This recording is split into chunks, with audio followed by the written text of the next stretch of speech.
O Livro dos Mártires, por John Foxe. Aterrorizado diante desta informação, o duque retirou as tropas e decidiu não atuar pela força, mas por estratagemas. Ordenou recompensas pela prisão de quaisquer dos valdenses que fossem encontrados extraviados, fora de seus lugares fortes, e estes, após serem presos, fossem esfolados vivos ou queimados. Os valdenses tinham até então somente o Novo Testamento e os poucos livros do Antigo Testamento, na língua valdesa, mas agora decidiram completar os escritos sagrados em seu próprio idioma. Empregaram então a um tipógrafo suíço para que lhes providenciasse uma edição completa do Antigo Testamento em sua língua vernácula, o que foi feito pelo preço de 15.000 coroas de ouro que estas piedosas gente pagaram. Ao assumir a cadeira pontifícia, o Papa Paulo III, um certo fanático papista, solicitou imediatamente ao parlamento de Turim que os valdenses fossem perseguidos como os hereges mais perniciosos. O parlamento concordou imediatamente, ocasião em que vários deles foram rapidamente presos e queimados vivos por sua ordem.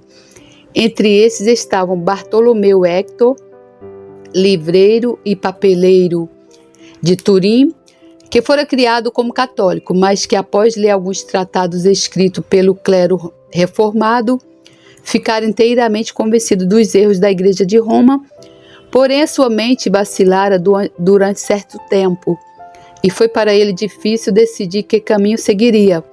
Ao final, contudo, abraçou plenamente a religião reformada, foi preso, como já foi dito, e queimado por ordem do parlamento de Turim. Agora o parlamento de Turim celebrou um parecer em que se acordou enviar delegados aos vales de Piemonte, com as seguintes propostas. 1. Se os valdenses ingressassem no seio da Igreja de Roma e abraçassem a religião católica, desfrutariam de suas casas, propriedades e terras, e viveriam com as suas famílias sem o menor incômodo. 2. Para demonstrar sua obediência, deveriam enviar a Turim 12 de seus principais líderes, acompanhados de todos os seus ministros e mestres, para que fossem tratados cortesmente. 3. O Papa, o rei da França e o duque de Saboia aprovavam e autorizavam os procedimentos do parlamento de Turim nesta ocasião. 4. Se os valdenses dos vales de Piemonte se recusassem a ceder a estas propostas, lhes sobreviria uma perseguição e a sua sorte seria a morte certa. A cada uma dessas proposições, os valdenses responderam do seguinte modo. 1. Nenhuma consideração de qualquer classe lhes levaria a renunciar à sua religião. 2. Jamais consentiriam em entregar os seus melhores e mais respeitáveis amigos à custódia e descrição de seus piores e mais inveterados inimigos. 3. Valorizavam mais a aprovação do Rei dos Reis, que reina no céu, acima de qualquer autoridade temporal. 4. As suas almas lhes eram de maior valor do que os seus próprios corpos. Essas respostas tão corajosas irritaram muito o parlamento de Turim, por isso prosseguiram a sequestrar com maior avidez do que nunca os valdenses que não agiram com precaução devida, os quais sofriam as mais cruéis mortes. Dentre estes, infelizmente, caiu em suas mãos Geoffrey Garnagli, ministro de Angrogne, a quem queimaram vivo como herege. Logo pediram ao rei da França um contingente do exército para exterminar completamente os reformados dos vales de Piemonte. Porém, quando as tropas estavam prontas para empreender a marcha, os príncipes protestantes da Alemanha se interpuseram e os ameaçaram com o envio de seus exércitos para ajudar os valdenses caso fossem atacados. O rei da França, receoso de entrar desnecessariamente em uma guerra, enviou uma mensagem ao parlamento de Turim a fim de comunicar-lhes que, no momento, não era possível enviar-lhes parte de seu exército para atuar no Piemonte. Os membros do parlamento ficaram sumamente transtornados diante deste contratempo e a perseguição cessou gradualmente, pois só eram capazes de dar a morte aos reformados que eram presos por causalidade. E com os valdenses se tornavam cada vez mais cautelosos, a crueldade de seus inimigos cessou por falta de alguém sobre quem pudessem exercitá-la. Os valdenses tiveram vários anos de tranquilidade, porém logo foram perturbados da seguinte maneira. O núncio apostólico enviado pelo Papa chegou a Turim para conversar com o Duque de Saboia e disse àquele príncipe que se sentia assombrado de que ainda não houvesse desarraigado por completo todos os valdenses dos vales de Piemonte, ou os obrigado a ingressar no seio da Igreja de Roma. Não podia deixar de considerar aquela conduta como suspeita e realmente pensava que fosse um favorecedor de hereges. E assim, como consequência, informaria sua santidade o Papa a seu respeito. Ferido por essa censura e não disposto a que dessem ao Papa uma falsa imagem sobre sua pessoa, o Duque decidiu atuar com maior rigor para mostrar o seu zelo e compensar sua negligência anterior com futuras crueldades. Assim, emitiu ordens expressas para que todos os valdenses assistissem regularmente à missa, sob pena de morte. Isso recusaram absolutamente, por isso entregou nos vales de Piemonte com um exército imponente e deu início a uma feroz perseguição, na qual muitos valdenses foram enforcados, afogados, destripados, amarrados a árvores e traspassados com alabardas, precipitados, queimados, apunhalados, torturados no potro do tormento até a morte, crucificados de cabeça para baixo, devorados por cães, etc. Os que fugiam eram privados de todos os seus bens e suas casas. Queimadas, os papistas comportavam-se com todo o requinte de crueldade quando prendiam um ministro ou um mestre, aos quais faziam sofrer as mais minuciosas e inconcebíveis torturas. Se algum deles parecia vacilar em sua fé, não o matavam, mas os enviavam às galés para que se convertessem pelos golpes do infortúnio. Os mais cruéis perseguidores que assistiram ao duque nesta ocasião foram 3, a saber, Tomás Incomel, um apóstata, porque fora criado na religião reformada, porém renunciou à sua fé, abraçou os erros do papado e tornou-se monge. Era um grande libertino entregue a crimes contra a natureza e sordidamente desejoso do extermínio dos valdenses. 2. Corbes, homem de natureza cruel e feroz, cuja atividade era de interrogar os presos. 3. O preposto da justiça, sempre desejoso pela morte dos valdenses, porque cada execução significava dinheiro para o seu bolso. Essas 3 pessoas eram completamente desapiedadas no grau máximo, e aonde quer que fossem, havia a certeza de que o sangue inocente seria derramado. Além das crueldades exercidas pelo duque, por essas 3 pessoas e pelo exército, em suas diferentes marchas, cometeram-se muitas barbaridades a nível local. Em Pignerol, cidade dos vales, havia um mosteiro, cujos monges, ao perceberem que podiam causar danos aos reformados com impunidade, saquearam as casas e derribaram as igrejas dos valdenses.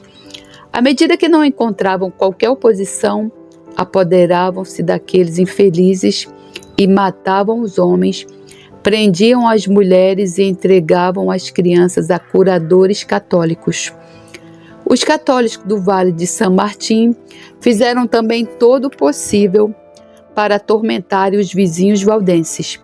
Destruíram suas igrejas, queimaram suas casas, apoderaram-se de suas propriedades, roubaram seu gado, dedicaram suas terras a seu próprio uso, lançaram seus ministros à fogueira e os valdenses escondiam nos bosques onde não tinha algo mais para sua subsistência, além de frutas silvestres, raízes, cascas das árvores, etc.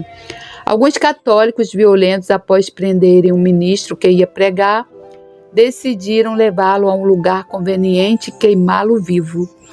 Quando seus fiéis tomaram conhecimento disso, armaram-se, lançaram-se em perseguição aos inimigos e pareceram decididos a resgatar seu ministro. Ao perceberem que eram perseguidos, os malvados apunhalaram o pobre homem, deixaram-no estendido em uma poça de sangue e retiraram-se apressadamente. Os atônitos fiéis fizeram todo o possível para salvá-lo, porém foi tudo em vão. A arma afetara seus órgãos vitais e expirou enquanto o levavam para casa.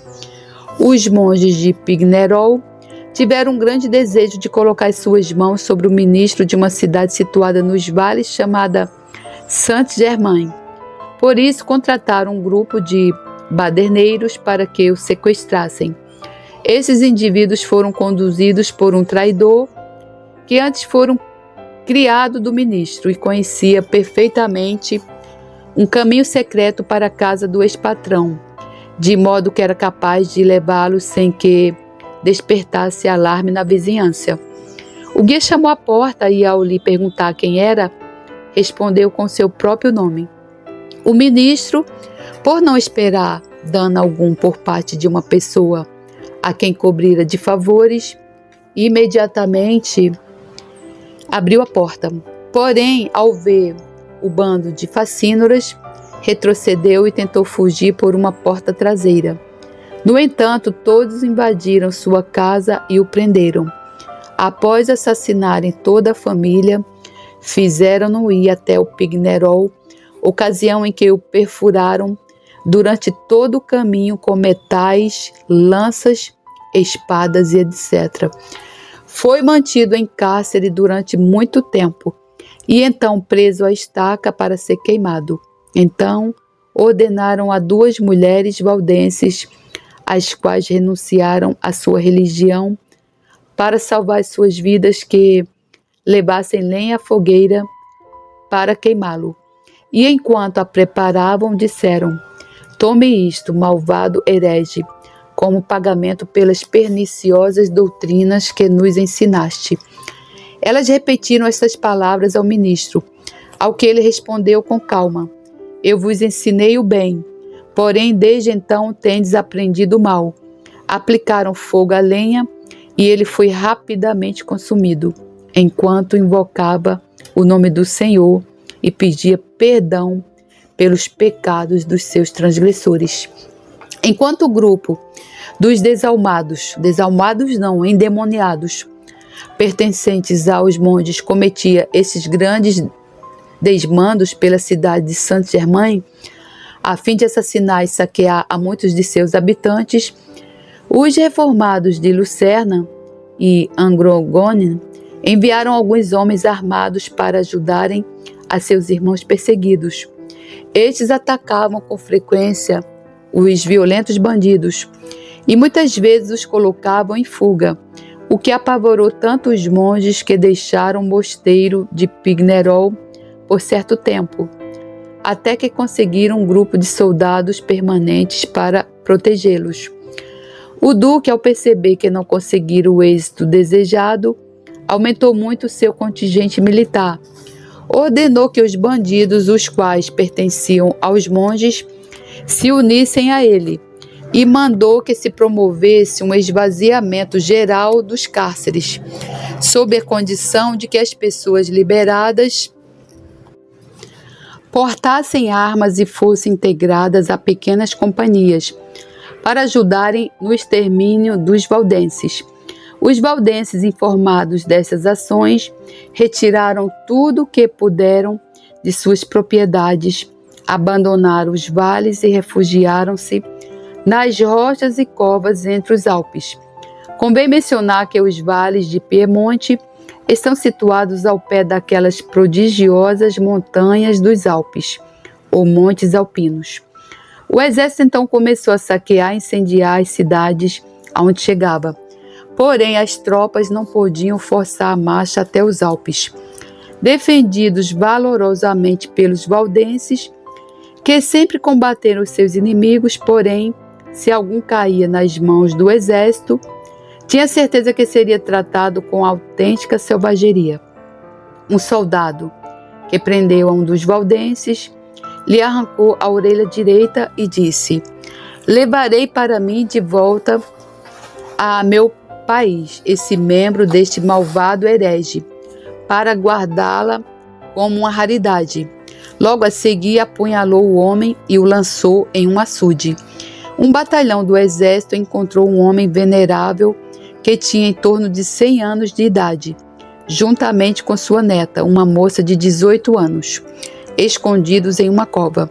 Assassinaram o pobre ancião cruelmente e tentaram violentar a moça, mas ela empreendeu uma fuga rápida. Ao ver-se perseguida, lançou-se por um precipício e pereceu. Os valdenses, para que pudessem repelir a força através da força eficazmente, estabeleceram uma aliança com os poderes protestantes da Alemanha e os reformados do Delfinado e de Pragela. Estes enviariam suas forças armadas e os valdenses decidiram, reforçados dessa maneira, abandonar os Alpes, onde teriam rapidamente perecido, pois o inverno já estava próximo, e forçar os exércitos do duque a deixar os seus vales natais. O duque de Saboia estava cansando da guerra. Essa já lhe custara muitas fadigas e ansiedade, muitos homens e grande soma de dinheiro. Essa batalha tornara-se muito mais demorada e sangrenta do que se esperava, assim como também muito mais cara do que se podia imaginar no princípio, porque pensou que o sangue dos bens dos perseguidos seria suficiente para pagar todos os gastos da expedição. Porém, se equivocou, porque o núncio apostólico do Papa, os bispos, os monges e outros clérigos foram os que assistiram ao exército e alentaram a guerra, e ficaram assim com a maior parte das riquezas que foram tomadas sob diversos pretextos. O fim no final não era a crença e a cruz de Jesus, era dinheiro. Por essa razão, e devido à morte da duquesa, de que acabara de inteirar-se, ciente de que os valdenses, pelos tratados que firmaram, retornariam mais poderosos do que nunca, decidiu voltar com seus exércitos a Turim e fazer a paz com os valdenses. O duque cumpriu esta resolução, ainda que muito contrária à vontade dos clérigos, os maiores beneficiados e os mais favorecidos pela vingança. Antes de serem ratificados os artigos da paz, o próprio duque morreu pouco depois de voltar a Turim e foi direto para o inferno. Está lá queimando até os dias de hoje. Contudo, em seu leito de morte, deu severas instruções a seu filho para que concluísse o que ele começara e fosse o mais favorável possível aos valdenses. Bem, pelo menos parece que se arrependeu, né? Agora, onde ele está, quem sabe é Deus. O filho do duque, Carlos Manuel, foi o sucessor nos domínios de Saboia e ratificou plenamente a paz com os valdenses, em cumprimento das últimas instruções de seu pai, ainda que o clero tenha feito o possível para dissuadi-lo. Histórico das perseguições em Veneza. Enquanto o estado de Veneza esteve livre dos inquisitores, um grande número de protestantes fixou ali a sua residência, e houve muitas conversões por causa da pureza das doutrinas que professavam e da conduta pacífica que observavam.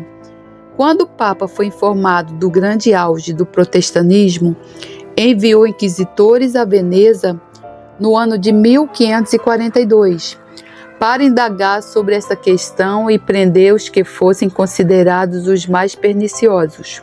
Com isso, teve início uma severa perseguição e muitas pessoas dignas foram martirizadas por servir a Deus com pureza e escarnecer os parâmetros da idolatria. Várias foram as maneiras como ceifaram as vidas dos protestantes. Porém, descrevemos um método particular, inventado e praticado pela primeira vez nesta ocasião. Tão logo se pronunciava a sentença, colocava-se no preso uma corrente que prendia uma grande pedra atada a seu corpo. Logo a pessoa era deitada de rosto para cima, sobre uma prancha de madeira, apoiada sobre 2 barcos que remavam até certa altura do mar. Quando as embarcações se separavam, o corpo era levado ao fundo do mar pelo peso da pedra. Meu Deus, próprio Satanás mesmo. Se alguém reprovasse a jurisdição dos inquisitores em Veneza, enviava-se a Roma, onde era colocado propositalmente em uma masmorra úmida. Nunca era chamado a juízo, pelo que morria miseravelmente por inanição no cárcere. Um cidadão de Veneza, Antônio Rissetti, preso como protestante, foi sentenciado a ser afogado da maneira já descrita. Poucos dias antes da data marcada para sua execução, o seu filho foi ver-lhe e suplicou-lhe que se retratasse para que salvasse a sua vida, e ele mesmo não se tornasse um órfão. A isto, o pai lhe respondeu: um bom cristão tem o dever de entregar não somente os seus bens e os seus filhos, senão também a própria vida, para a glória do seu Redentor. Por isso, estou decidido a sacrificar tudo neste mundo passageiro, por amor à salvação em um mundo que permanecerá eternamente. Glórias a Deus pela vida desse homem corajoso. Os senhores de Veneza também lhe fizeram saber que se abraçasse o catolicismo, dar-lhe-iam não somente a própria vida, senão que redimiriam uma considerável propriedade rural que ele hipotecara e a dariam como presente. Contudo, recusou em absoluto aceitar tal coisa e enviou um recado aos nobres de que valorizava mais a sua alma do que todas as outras considerações.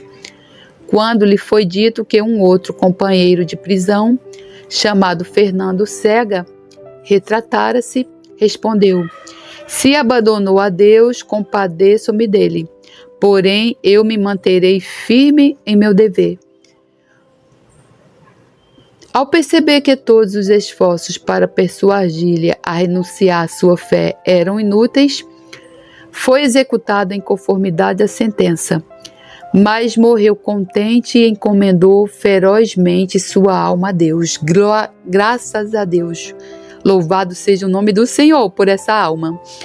O que foi dito a Rissetti sobre a apostasia de Fernando Cega era absolutamente falso, porque jamais ele estivera disposto a retratar-se, mas manter-se firme em sua fé, e foi executado poucos dias depois de Rissetti, e da mesma maneira. Glórias a Deus pela vida desse homem. Francisco Spinola, um cavalheiro protestante de grande erudição, preso por ordem dos inquisitores, foi levado diante de seu tribunal. Mostraram-lhe um estudo acerca da ceia do Senhor e perguntaram-lhe se conhecia o seu autor. A sua resposta foi: confesso-me como seu autor e ao mesmo tempo afirmo solenemente que não há sequer uma linha neste que não esteja tanto autorizada como consoante com as Sagradas Escrituras. Por essa confissão foi enviado incomunicavelmente a uma masmorra, onde passou vários dias. Obrigado a comparecer a um segundo interrogatório, acusou tanto o Papa como os inquisitores de deixarem um legado de bárbaros sem misericórdia e imediatamente colocou as superstições e idolatrias praticadas pela Igreja em Roma sob uma luz tão forte a ponto de ninguém poder refutar os seus argumentos. Mandaram-no então de volta à sua masmorra para fazer com que se arrependesse do que dissera. Em seu terceiro interrogatório, perguntaram-lhe se estava disposto a retratar-se de seus erros. Respondeu-lhes então que as doutrinas que mantinha não eram errôneas e tinha certeza que as mesmas foram ensinadas por Cristo e seus apóstolos, as quais nos foram transmitidas pelas Escrituras Sagradas. Os inquisitores então o sentenciaram a morrer afogado, o que se executou conforme a maneira já descrita. Foi a morte com a maior serenidade, pareceu anelar pela dissolução e declarou que o prolongamento de sua vida servia somente para atrasar aquela verdadeira felicidade que somente era alcançada no mundo vindouro. Glórias a Deus pela vida de mais esse herói da fé. Histórico das pessoas notáveis martirizadas em distintas partes da Itália, devido à sua religião. João Molius nasceu em Roma, procedente de uma família de boa posição social. Aos 12 anos ingressou no mosteiro dos Frailes Grazes, onde teve um progresso tão rápido nas artes, nas ciências e nos idiomas, que aos 18 anos lhe permitiram participar da ordem sacerdotal. Foi enviado a Ferrara, de onde, após estudar durante 6 anos, tornou-se professor de teologia na universidade daquela cidade. Infelizmente, empregava seus talentos para encobrir as verdades do Evangelho e os erros da Igreja de Roma. Depois de passar alguns anos em Ferrara, atuou como professor na Universidade de Bolonha. Ao ler alguns trabalhos escritos por ministro da religião reformada, fez-se plenamente consciente dos erros do papado e imediatamente tornou-se um zeloso protestante em seu coração. Decidiu expor, convicto da pureza do Evangelho, a Epístola de Paulo aos Romanos em um curso regular de sermões. O grande número de pessoas gentias que continuamente ouviam a sua pregação era surpreendente. Porém, quando os sacerdotes souberam o teor de suas doutrinas, enviaram a Roma um relatório sobre o assunto, pelo que o Papa mandou a Bolonha um monge chamado Cornélio, para expor a mesma epístola de acordo com os artigos da Igreja de Roma. Contudo, as pessoas encontraram tamanha disparidade entre os dois pregadores que a audiência de Molius aumentou, e Cornélio viu-se obrigado a pregar a bancos vazios. Cornélio enviou um comunicado sobre o seu fracasso ao Papa, o qual imediatamente ordenou que Molius fosse preso e mantido incomunicável. O bispo de Bolonha mandou-lhe dizer que ou se retratava ou seria queimado. Porém, ele apelou a Roma e foi enviado para lá. Na Cúria Romana, rogou que lhe concedesse um julgamento público. O Papa negou categoricamente e ordenou-lhe que desse conta de suas opiniões por escrito, o que Molius fez sob os seguintes títulos: o pecado original, o livre-arbítrio, a infalibilidade da Igreja de Roma, a infalibilidade do Papa, a justificação por meio da fé, o purgatório, a transubstanciação, a missa, a confissão auricular, as orações em favor dos mortos, a hóstia, as orações pelos santos, as perseguições, a extrema-unção, os cultos em um idioma desconhecido e outros. Escreveu sobre todos esses temas com base nas Escrituras. O Papa, nesta ocasião e por razões políticas, colocou-o em liberdade, porém, pouco depois, fez que fosse preso e executado. Primeiramente foi enforcado e em seguida seu corpo foi queimado até ser reduzido a cinzas no ano de 1553. No ano seguinte, foi preso Francisco Gamba, um lombardo de religião protestante condenado à morte pelo Senado de Milão. Antes de sua execução, um monge apresentou-lhe a cruz e ele disse: "A minha mente está tão repleta dos verdadeiros méritos e da bondade de Cristo que não quero utilizar um pedaço de pau insensível para trazê-lo à memória." Por dizer isso, perfuraram-lhe a língua e em seguida o queimaram. Meu Deus!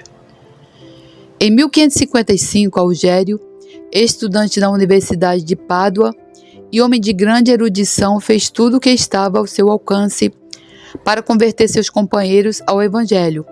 Por essas atitudes foi acusado perante o Papa de que era um herege preso. Foi lançado no cárcere de Veneza. O Papa, informado da grande erudição de Algério e de suas surpreendentes capacidades natas, pensou que seria de infinita valia para o serviço da Igreja de Roma, se conseguisse persuadi-lo a abandonar a causa protestante. Por esta razão, fez com que fosse trazido a Roma e tentou, mediante as promessas mais profanas, ganhá-lo para os seus propósitos. Porém, ao ver que os seus esforços eram inúteis, ordenou que fosse queimado, sentença que foi oportunamente cumprida.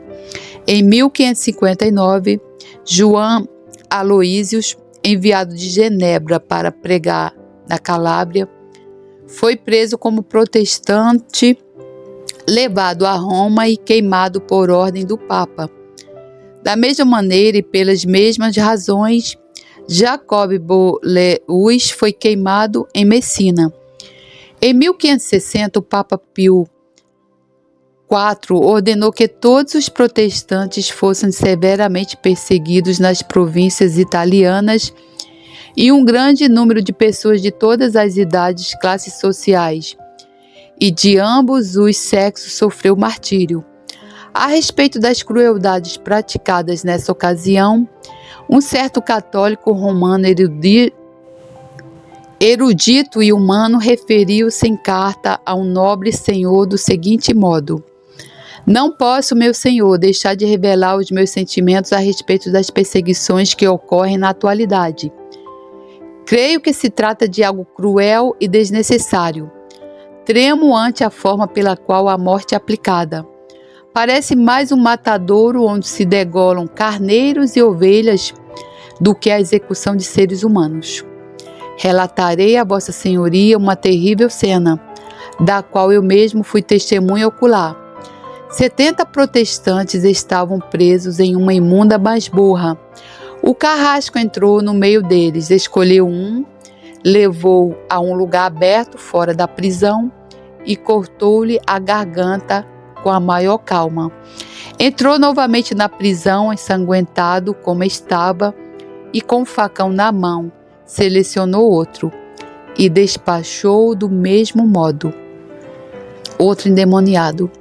E isso, senhoria, repetiu até que desse a morte a todos. O próprio diabo encarnado ali. Deixo aos sentimentos de Vossa Senhoria julgar acerca de meus sentimentos nessa ocasião.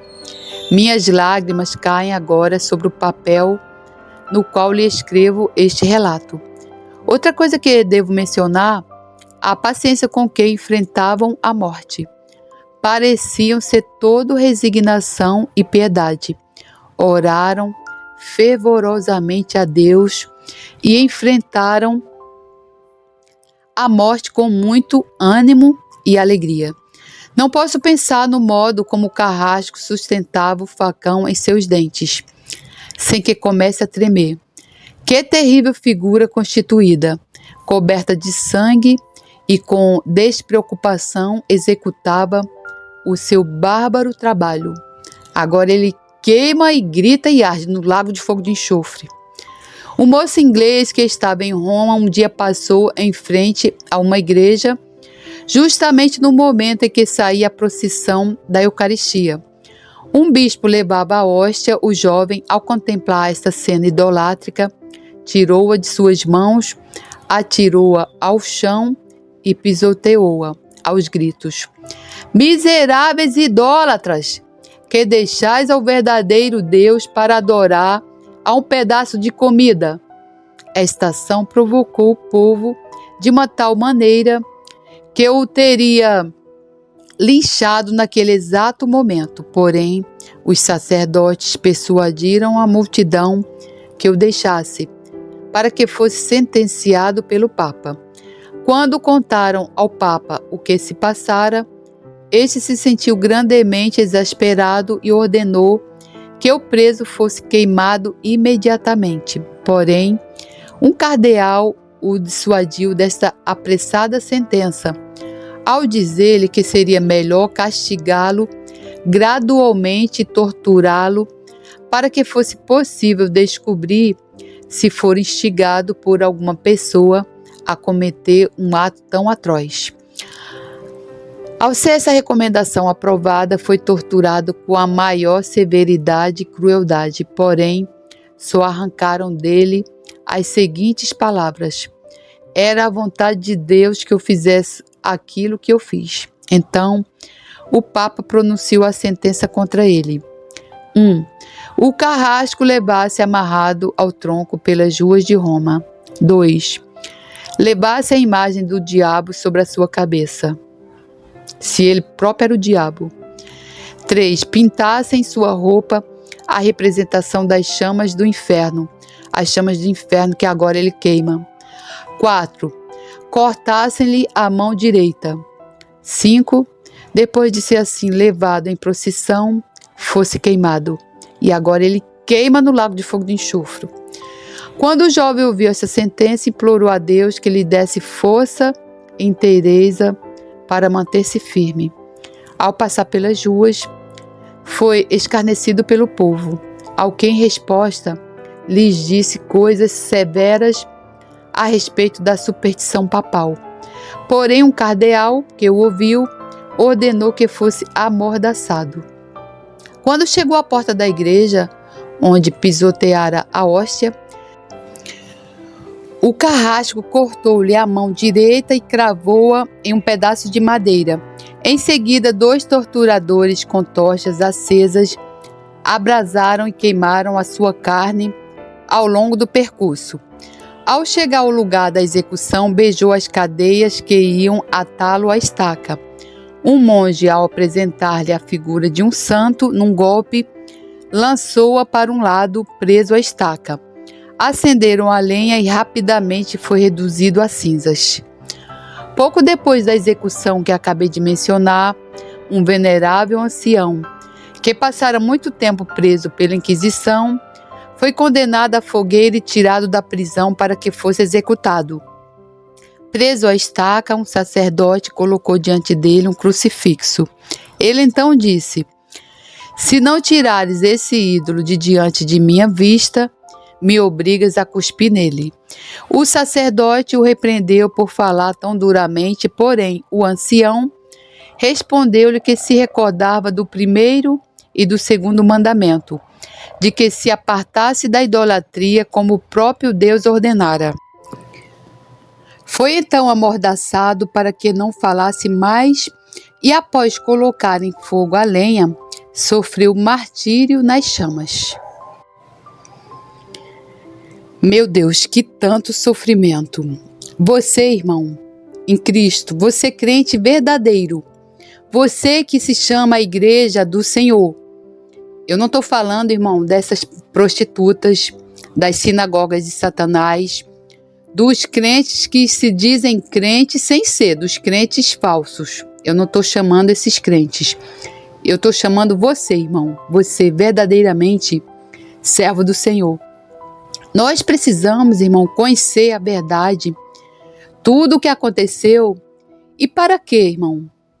Para nós nos vestirmos, irmão, da coragem desses servos do Senhor e nos levantarmos, irmão, contra esses falsos profetas, essas heresias, essas falsas profecias, essas sinagogas de Satanás. Irmão, nós temos o dever, irmão, de defender a igreja do Senhor.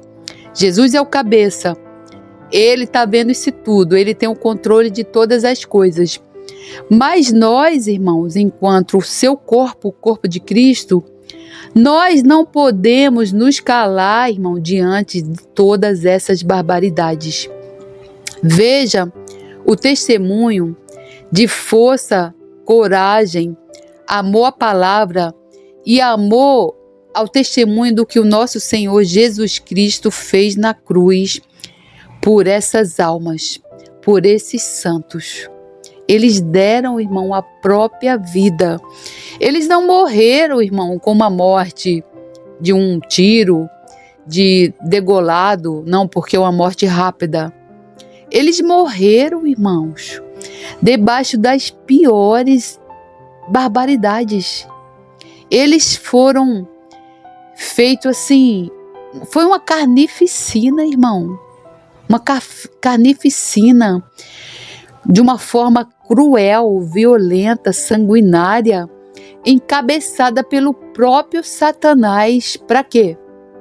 Para barrar o evangelho, para barrar a igreja do Senhor. Irmão, mas as portas do inferno não prevaleceram contra a igreja do Senhor. Foi a época que mais o cristianismo cresceu, mais vidas foram salvas. Portanto, irmão, hoje também está assim. Apesar de tudo isso que está acontecendo aí dentro dessas igrejas, dessas sinagogas de Satanás, muitas almas estão sendo salvas. No próprio islamismo, muitas pessoas estão tendo sonhos com Jesus e entregando as suas vidas para o nosso Senhor Jesus, sendo salvas, mesmo sendo perseguidas, expulsas de suas próprias casas, expulsas pelas famílias e ameaçadas de morte. Muitas pessoas estão verdadeiramente sendo convertidas, porque a igreja do Senhor, ela prevalece. Você precisa entender, irmão, que nós somos a luz do mundo, irmão. Aonde nós chegarmos, as trevas precisam correr de nós. Porque maior é aquele que está conosco, que é o nosso general, o nosso Senhor Jesus Cristo. Portanto, irmão, eu conclamo você, irmão, a se levantar contra essas heresias, contra essas idolatrias da Igreja Católica. Você, irmão, você que está aí no catolicismo, irmão, você é tão cúmplice, porque você dá dinheiro para a igreja, você está lá debaixo do teto dessas sinagogas de Satanás, debaixo da unção do Papa e dos papas. Seu sangue, irmão, vai ser... Os inocentes clamam a Deus pelo sangue derramado deles, das suas mãos. Você vai responder. Você que está aí no catolicismo, irmão, você vai responder. Eu vou deixar aqui, irmão, os versículos da Bíblia que falam sobre isso, para você não achar que eu estou pregando falsas heresias e que tudo isso é da minha cabeça. Eu vou deixar aqui. A queda da Babilônia. Quem é a Babilônia? A grande prostituta. Como é que uma prostituta vive? Ela se vende por dinheiro. Capítulo 17. E veio um dos 7 anjos que tinham as 7 taças e falou comigo, dizendo-me: Vem, mostrar-te-ei a condenação da grande prostituta, que está sentada sobre muitas águas, com a qual fornicaram os reis da terra, e os que habitam na terra se embebederam com o vinho da sua fornicação. E levou-me o espírito a um deserto, e vi uma mulher sentada sobre uma besta de cor de escarlata, que estava cheia de nomes de blasfêmia, e tinha 7 cabeças e 10 chifres. E a mulher estava vestida de púrpura e de escarlata, e adornada com ouro e pedras preciosas e pérolas, e tinha na sua mão um cálice de ouro, cheio das abominações e da imundícia da sua fornicação. Essa mulher, essa prostituta, veja, ela está aqui toda adornada com ouro e pedras preciosas e pérolas.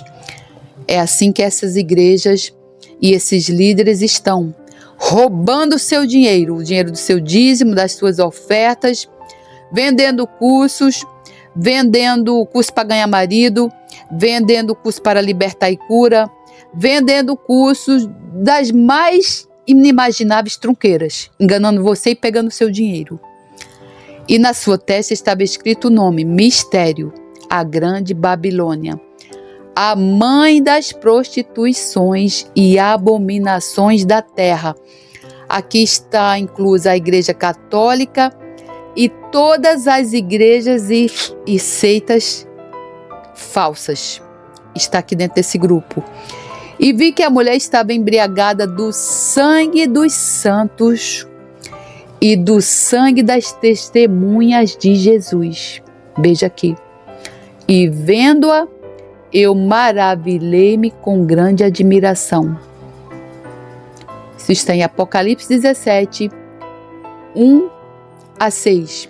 Outra parte também diz assim: e os homens foram abrasados com grandes calores e blasfemaram o nome de Deus, que tem poder sobre estas pragas, e não se arrependeram para lhe darem glória. E o quinto anjo derramou a sua taça sobre o trono da besta, e o seu reino se fez tenebroso, e eles mordiam as suas línguas de dor. E por causa das suas dores e por causa das suas chagas, blasfemaram do Deus do céu e não se arrependeram das suas obras. E aqui Jesus dizendo: eis que venho como ladrão, bem-aventurado aquele que vigia e guarda as suas roupas, para que não ande nu e não se vejam as suas vergonhas. Guardar as suas roupas é se limpar, irmão, é tirar aquelas roupas sujas do pecado, se vestir de vestes brancas, se arrepender do pecado e esperar Jesus, a volta de Jesus em santidade, irmão. Porque, irmão, você que é crente, irmão, sem santidade, irmão, você não verá Deus, irmão. Não existe essa de crente, uma vez crente, salvo para o resto da vida, irmão. Isso é mentira da grande Babilônia, da prostituta.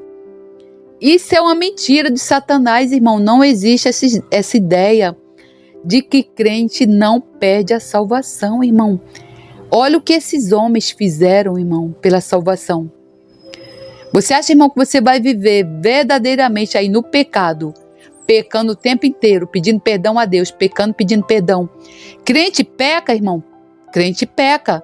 Crente pode cair? Crente pode cair. Mas crente não foi chamado para viver no pecado, para viver na imundície, irmão. Porque Jesus mesmo falou: a porta é estreita. Jesus mesmo falou: muitos serão chamados, poucos serão escolhidos. Jesus mesmo falou: sem santidade ninguém verá Deus.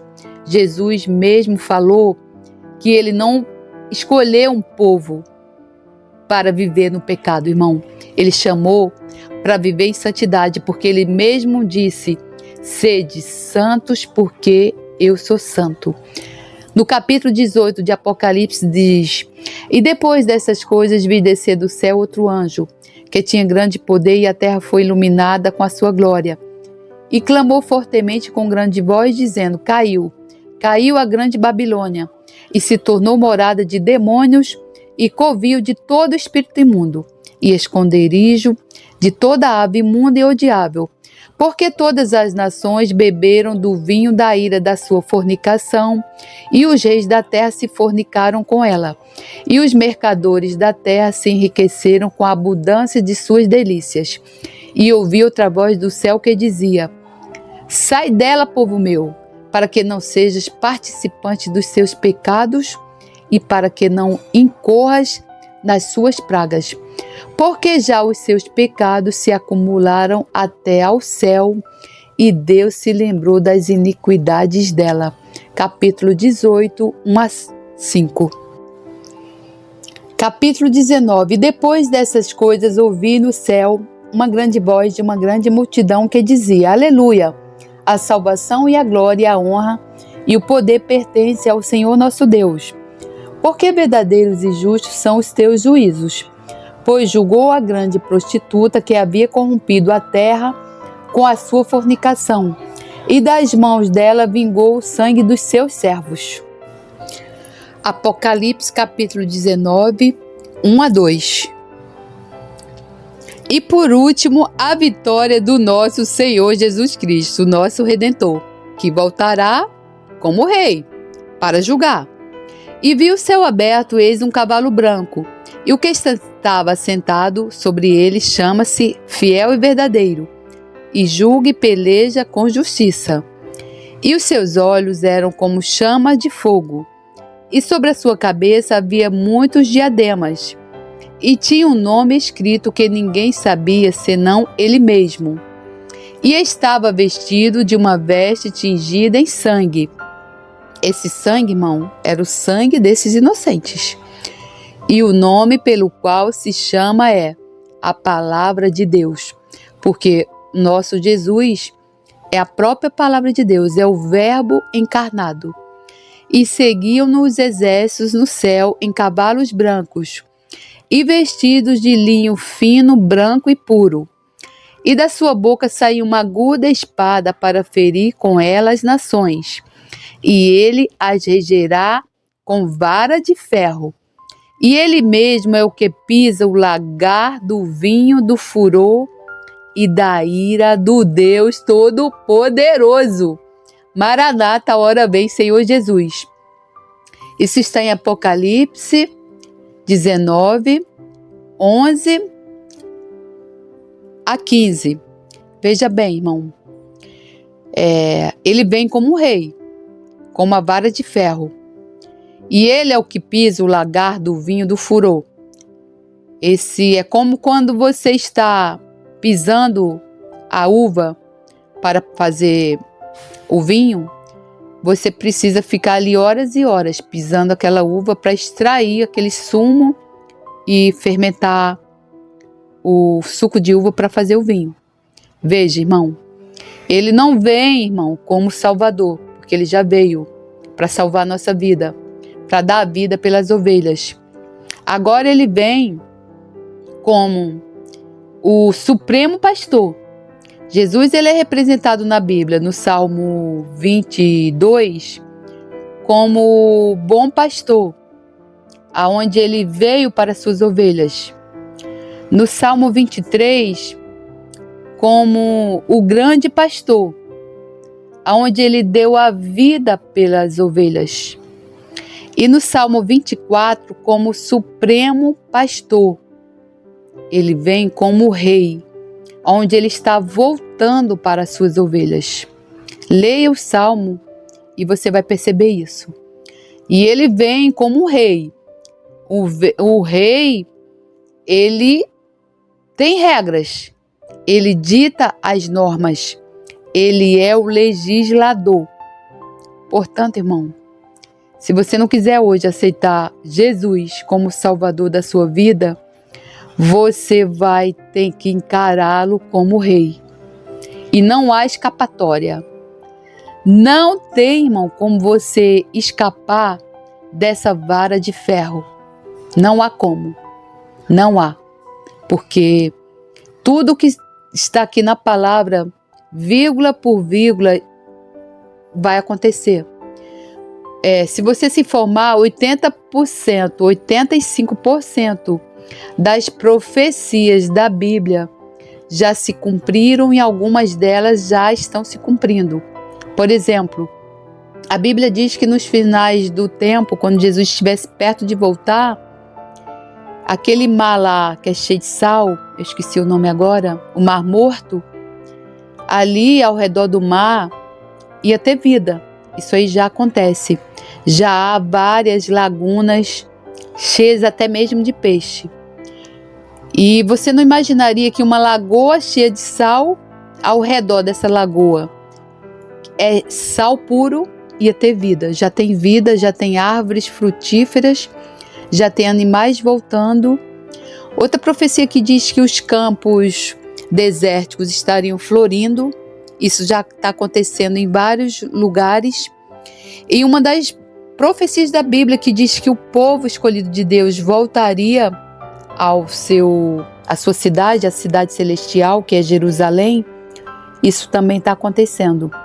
Por causa dessa guerra em Israel, no período mesmo de guerra, muitos judeus estão voltando à sua terra natal. A Bíblia diz que Deus iria trazer o seu povo de volta. Pois bem, você não imaginaria que num período como esse, onde lá está em guerra, as pessoas iriam querer voltar. Quem em sua sã consciência vai voltar para um país que está em guerra? Isso está acontecendo agora com Israel. Nesse ano de guerra, aumentou assim percentualmente, vertiginosamente, o número de judeus voltando para a cidade celestial, conforme a profecia da palavra de Deus, as profecias. E num período como esse, mesmo de guerras, Israel está exportando hortaliças, frutas, verduras e legumes. Veja bem, como é a providência divina, irmão? Ninguém explica Deus. Ninguém explica Deus, irmão. Ninguém explica Deus. E quando você começa, irmão, a ler a Bíblia e você verdadeiramente, você vê essas profecias se cumprindo, você vê, irmão, por que a palavra de Deus diz que não pode ser retirado nem acrescentado nada à sua palavra. Irmão, você precisa ter em mente que quando você começar a ler a Bíblia, você vai ver, irmão, que a palavra de Deus, ela é direta, irmão. Ela é clara, irmão. Tem coisas que você não vai entender porque o próprio Espírito Santo de Deus não quer que você entenda aquilo ali naquele momento. Você ainda não está preparado. Mas se você orar a Deus, Ele vai te revelar. A palavra de Deus, irmão, é como uma mina. Sabe uma mina onde as pessoas procuram pedras preciosas? Assim é a palavra de Deus. A gente vai lendo e Deus vai mostrando aquelas pérolas ali. Você vai escavacando, Ele vai te revelando e vai dando as pérolas. Conforme você mais vai lendo, Deus vai te mostrando. É assim, irmão. Por isso, irmão, você não pode deixar, irmão, de jeito nenhum de ler a palavra de Deus. Eu falo duas coisas para você, irmão. Duas coisas que o maligno, Satanás dos infernos, não quer que você faça de jeito nenhum. Ler a Bíblia e orar. Meditar na palavra de Deus, dar uma morada à palavra de Deus no seu coração, meditar, ruminar na palavra de Deus. Porque quando você rumina na palavra de Deus, aquela palavra vai ficar guardada não somente na sua mente, que você vai usar como uma arma poderosa contra o Satanás e seus demônios, em toda e qualquer situação, você vai sair mais do que vencedor, porque foi assim que Jesus venceu Satanás no deserto. E você dando uma morada para ela no seu coração, irmão, sua vida será transformada. Seu corpo, porque a palavra de Deus ela é saúde para os ossos, ela realmente nos cura, para a sua alma, porque a sua alma será transformada, né? Aquele pecado ali que está ali no seu DNA, que a gente herdou de Adão, sua alma vai ter que se render, ela se rende, porque o Espírito Santo de Deus é maior, é a força maior que há no mundo, e o seu espírito, irmão, porque o espírito vai voltar para Deus, e o espírito ele vai vencer a sua carne, ele vai vencer a sua alma, e você vai viver uma vida longe do pecado, e você vai ser a salvo. Irmão, a porta é estreita. A porta é estreita, irmão. É só com santidade mesmo, irmão, que nós vamos chegar a Deus. E eu acredito realmente que vai ser como a Arca de Noé. Poucos serão chamados. Portanto, irmão, eu oro e, em nome do Senhor Jesus, suplico pela graça dele sobre as nossas vidas, para que nós sejamos essas pessoas a entrarem nessa arca, na arca da salvação. E que a graça do nosso Senhor Jesus Cristo, o amor de Deus e a comunhão do Santo Espírito esteja conosco. Amém, graças a Deus. Meu Deus do céu, que atrocidades tremendas, medonhas.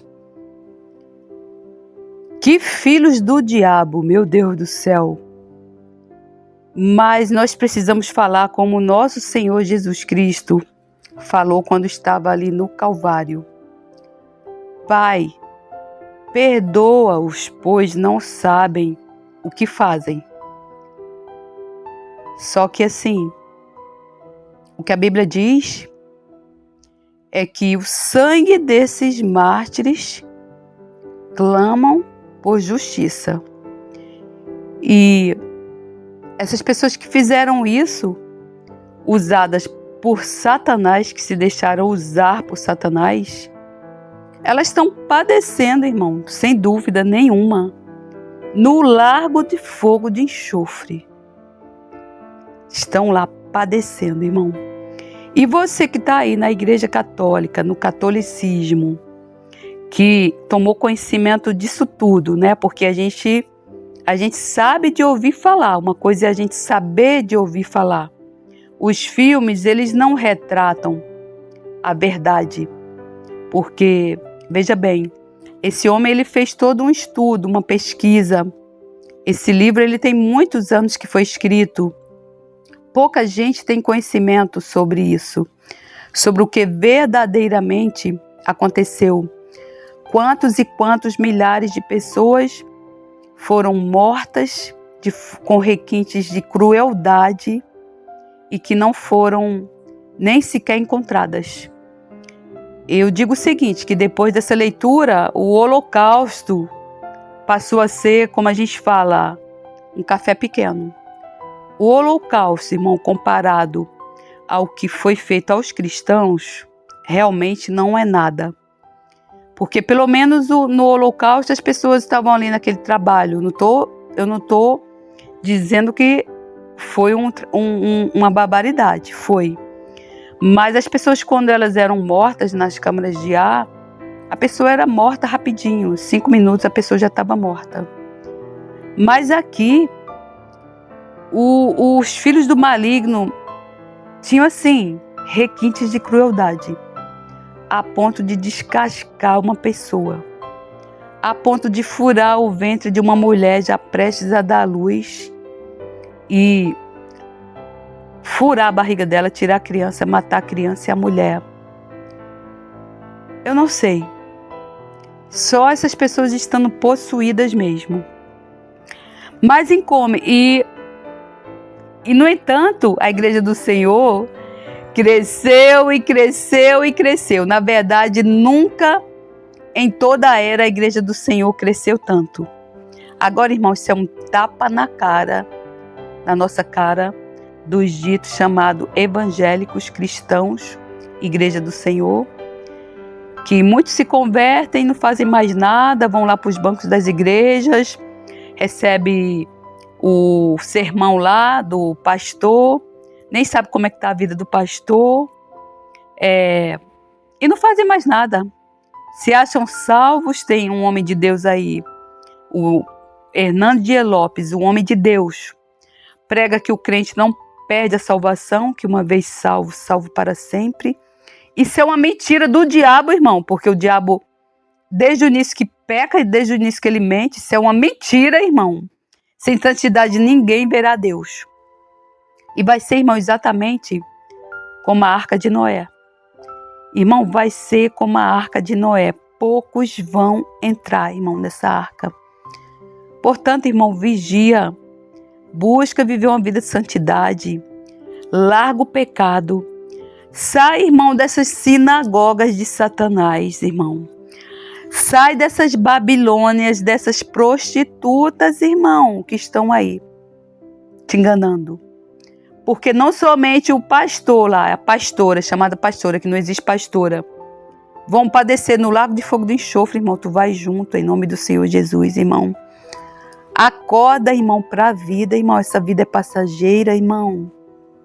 Essa vida é passageira, irmão. Depois disso aqui, existe todo um reinado lá para a gente governar juntamente com o nosso Senhor Jesus Cristo. Nós seremos levantados como coluna. Nós iremos julgar, irmão, as nações e os demônios, irmão. Acorda para a vida, irmão. Acorda para a tua alma, irmão. Acorda enquanto é tempo, irmão, em nome do Senhor Jesus. E em homenagem a todos esses santos, ao sangue desses mártires, e especialmente a um mártir que foi obrigado a, mesmo mediante as mais terríveis torturas, os filhos do diabo queriam que ele orasse para Nossa Senhora, aquela oração do Pai Nosso, onde diz: rogai por nós, Nossa Senhora, ela não roga por ninguém. Nossa Senhora foi a mãe de Jesus, que merece todo o nosso respeito, mas jamais adoração, porque adorar só existe um Deus a quem devemos toda adoração e louvor. Esse Deus é o nosso Senhor, porque foi Ele que deu o seu sangue pelo perdão dos nossos pecados.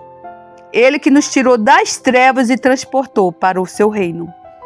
Então, como homenagem a todas essas vítimas, a todos esses santos, a todos esses homens de Deus martirizados, eu quero proclamar o Salmo 135. E que você, que se diz católico, você possa acordar, porque se você estiver fazendo parte dessa sinagoga de Satanás, dessa prostituta que diz na Bíblia, você, irmão, vai para o inferno. Sua alma vai queimar, irmão, vai padecer no lago de fogo do enxofre pelo resto da sua vida, irmão. Não tem volta. Irmão, acorda para a vida. Não tem essa história de purgatório, igual a Igreja Católica diz, que você vai ficar um tempinho no purgatório para sua alma ser limpa, sua alma ser purificada. Depois você vai para o céu. Irmão, no nome do Senhor Jesus, isso não existe na Bíblia, irmão. Você está sendo enganado, irmão. Você, irmão, se você partir daqui desse mundo sem Jesus Cristo na sua vida, você vai padecer no lago de fogo de enxofre, irmão. Não tem para onde correr. A porta é estreita. A porta é estreita, irmão. E Jesus está às portas. Maranata, hora vem, Senhor Jesus. Salmo 135. Louvai ao Senhor, louvai o nome do Senhor. Louvai os servos do Senhor. Vós que assistis na casa do Senhor, nos átrios da casa do nosso Deus. Louvai ao Senhor, porque o Senhor é bom. Cantai louvores ao seu nome, porque é agradável.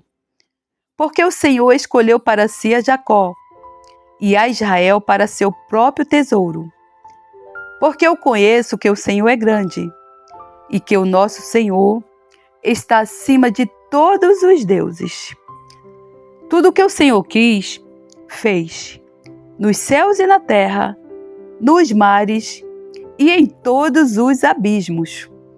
Faz subir os vapores das extremidades da terra, faz os relâmpagos para a chuva, tira os ventos dos seus tesouros, o que feriu os primogênitos do Egito, desde os homens até os animais, o que enviou sinais e prodígios no meio de ti, ó Egito, contra Faraó e contra os seus servos, o que feriu muitas nações e matou poderosos reis, a Sion, rei dos amoreus, e a Og, rei de Bassã, e a todos os reinos de Canaã, e deu a sua terra em herança a Israel, seu povo. O teu nome, ó Senhor, dura perpetuamente, e a tua memória, ó Senhor, de geração em geração. Pois o Senhor julgará o seu povo, e se arrependerá com respeito aos seus servos. Os ídolos dos gentios são prata e ouro, obra das mãos dos homens. Têm boca, mas não falam. Têm olhos e não veem. Têm ouvidos, mas não ouvem. Nem há respiro algum nas suas bocas. Semelhantes a eles se tornem os que os fazem, e todos os que confiam neles. Casa de Israel, bendizei ao Senhor. Casa de Arão, bendizei ao Senhor. Casa de Levi, bendizei ao Senhor. Vós os que temeis ao Senhor, bendizei ao Senhor. Bendito seja o Senhor desde Sião, que habita em Jerusalém. Louvai ao Senhor.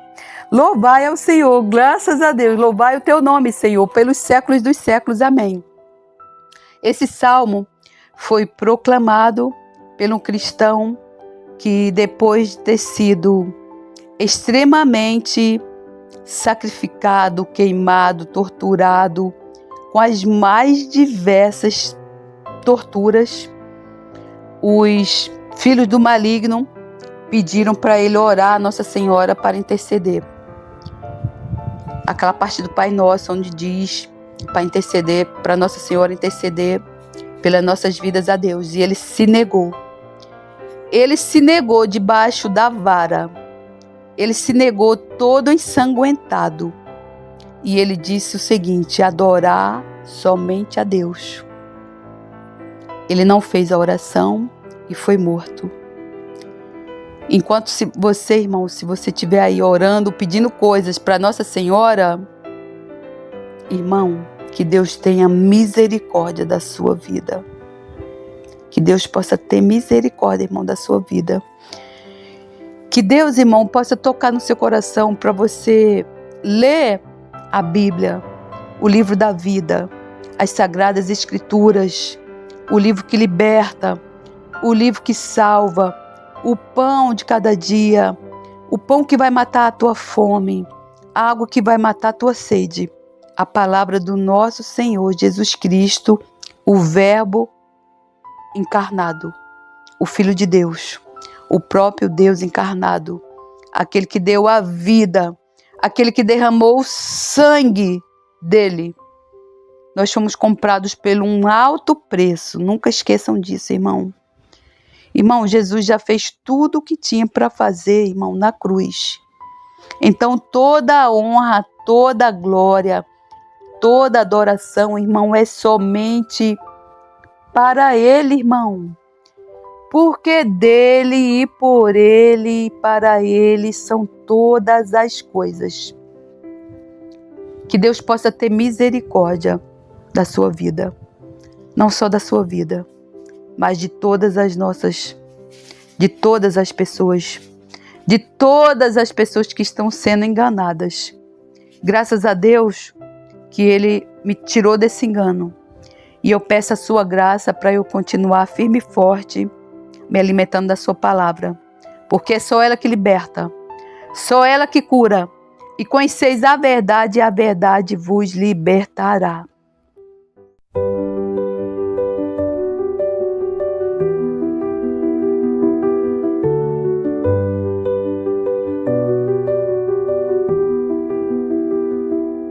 Senhor meu Deus, quando eu maravilhado contemplo a tua imensa criação, a terra, o mar e o céu todo estrelado, me vem falar da tua perfeição. Então minha alma canta-te, Senhor, grandioso és tu, grandioso és tu. Então minha alma canta-te, Senhor, grandioso és tu, grandioso és tu.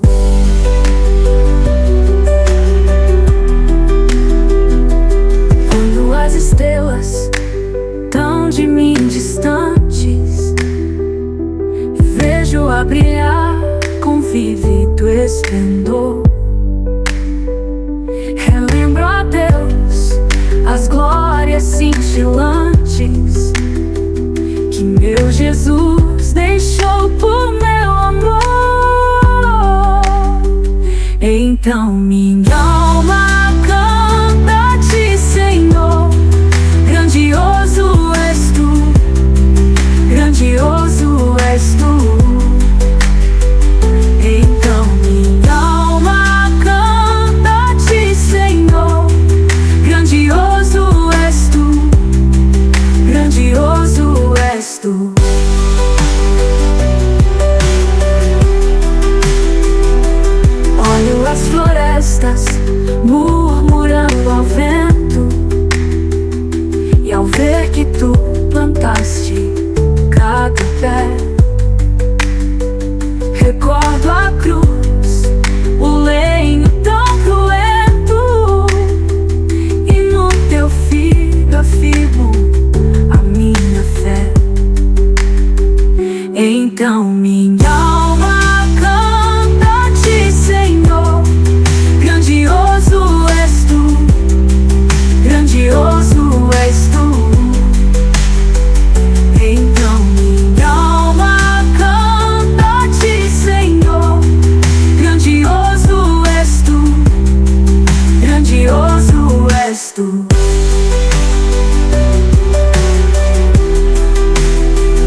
teu filho amado por amor de mim. Meu coração